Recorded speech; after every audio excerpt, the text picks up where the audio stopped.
Now for me, this is where it gets really exciting. Now that we've done those first 3 steps, we can go back to our search parameters and we can hit that magical button. Now in town 1217, there's about 13,500 properties. It will tell us specifically how many residential properties there are, and you will be fascinated on how fast it will generate new assessments with the percent change and specific comps. So now that we have all of these metrics set, we're looking for properties that sold in the same VCS or neighborhood, that are the same style, the same type and use, and for right now the same story height. So let's fire away.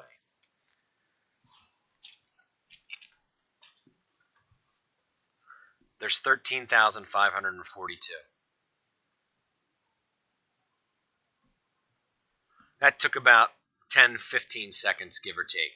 So what that did is, that said essentially out of the 13,542, only 2,958 found no comparables. So do the math there. That means essentially 10,000 properties have at least one comparable. So right now you can save your valuations with 1, 2, 3, 4, 5. For our purposes, we'll do 3. That's pretty standard. And we're going to save. And then we're going to go back up to search parameters. We're going to keep our save results.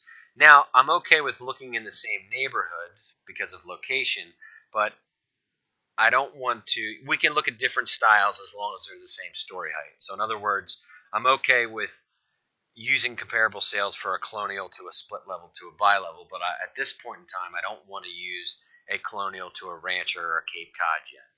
So let's evaluate again.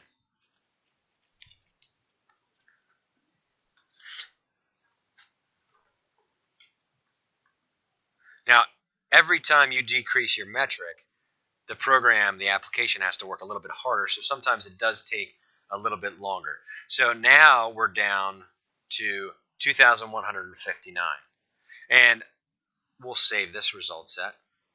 So now we have 7,989 with at least 3 comparables. Go back up to search. Now I don't care if it's a ranch to a colonial. It's more important to stay in the neighborhood. And again, you know your town as the professional. You don't have to do it in this manner. For instance, where I'm the assessor in one town, it's a very small town. VCS is irrelevant. It's all one VCS. So I would be using a different search style, and you can search however you want as the professional. So we'll search again.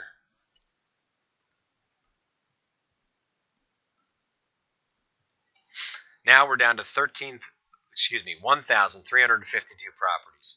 So I just wanted to kind of tab through. I probably should have went over this in the beginning, the result set.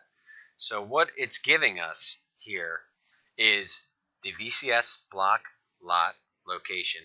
This is the current value. This is the proposed value. This is the percent change in value based on the comparable sales. And this is what I love about it. Here are the comps. So if, John Doe comes in and says to me, Jim, I live at 1640 Division Ave.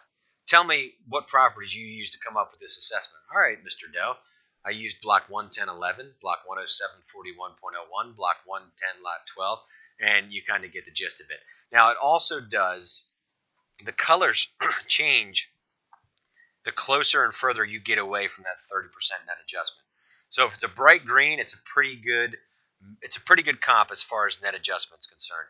You'll notice down here, this one's at 20%, so it's getting closer to your threshold, which we've set at 30, and you're noticing it's starting to turn red. So again, it's giving you information as you evaluate. Now, what's happening is, as I scroll over each comparable sale, it's showing you the adjustments and how they're applied. So we'll go over 11011. It gives you the subject, it gives you the comparable property, and it gives you the end result.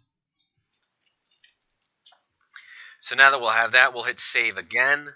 So now, in about less than 5 minutes, we have 9,445 properties out of the 13,000 that have at least 3 comparables. And again, you keep running your search engine to go down.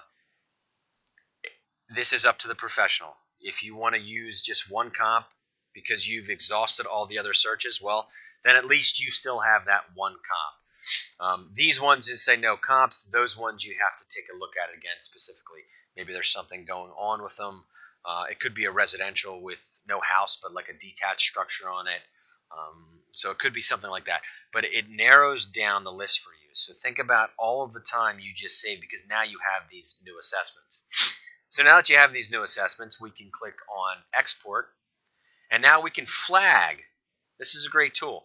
We can flag property values that shift more than a set percentage. So in other words, if you're doing a reassessment or a revaluation in a town that has a ratio of 75%, you would imagine the values would increase about 25%.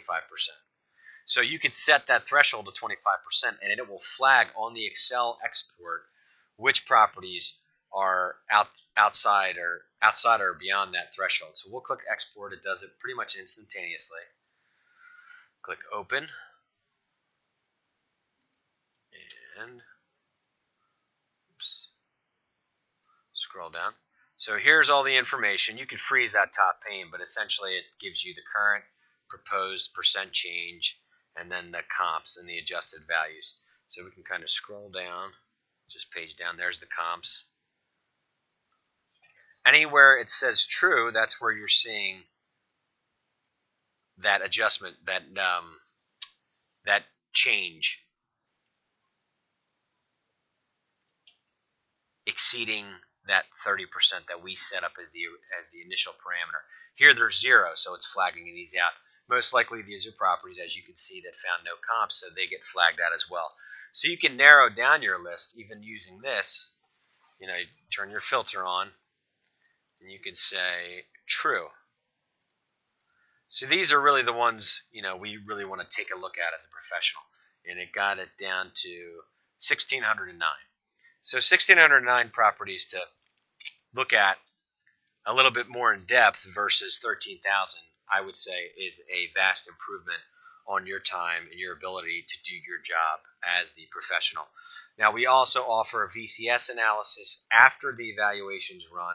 And this is a good metric showing what the current rateable base is, the proposed residential rateable base, and then just showing what's going on with the neighborhoods. Some of these neighborhoods are going up more than others. This is 13%, 11%, 18%.